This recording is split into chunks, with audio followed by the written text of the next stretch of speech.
بسم اللہ الرحمن الرحیم۔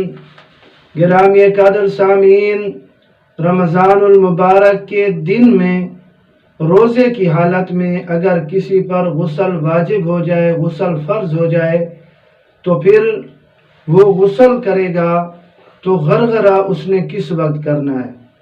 یعنی حلق تک جو پانی پہنچانا ہے وہ کس وقت؟ غسل میں تو حلق تک پانی پہنچانا واجب ہے، فرض ہے، اور ناک کی نرم ہڈی تک بھی پانی پہنچانا غسل میں فرض ہے۔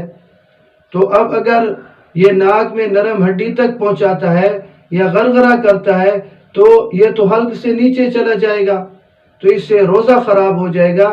تو یاد رکھیے، رمضان المبارک میں روزے کی حالت میں جب دن کو وہ غسل کرے گا، واجب اور فرض غسل کرے گا، اس میں صرف کلی کرے گا، حلق تک پانی پہنچانے کی ضرورت ہی نہیں ہے، اور ناک میں پانی ڈالے گا، نرم ہڈی تک پانی پہنچانے کی ضرورت ہی نہیں ہے۔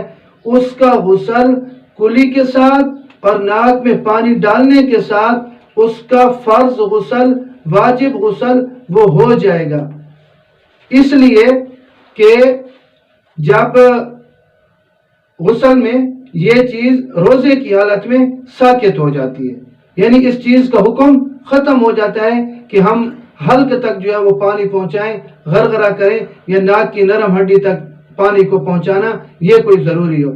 اب جب غسل ہو گیا، کلی بھی اس نے کر لی، ناک میں پانی ڈال لیا اور اس نے غسل کر لیا، تو اس کا واجب اور فرض غسل یہ ادا ہو گیا۔ اب اسے یہ ضرورت نہیں ہے کہ افطار کے وقت پہلے وہ غرغرہ کرے یا ناک میں پانی ڈالے، نرم ہڈی تک پانی پہنچائے اور پھر اس کے بعد افطاری کرے۔ تو ایسی کوئی بات موجود نہیں ہے کہ افطار کے وقت اسے دوبارہ غرغرہ کرنا پڑے اور بعد میں وہ افطاری کرے۔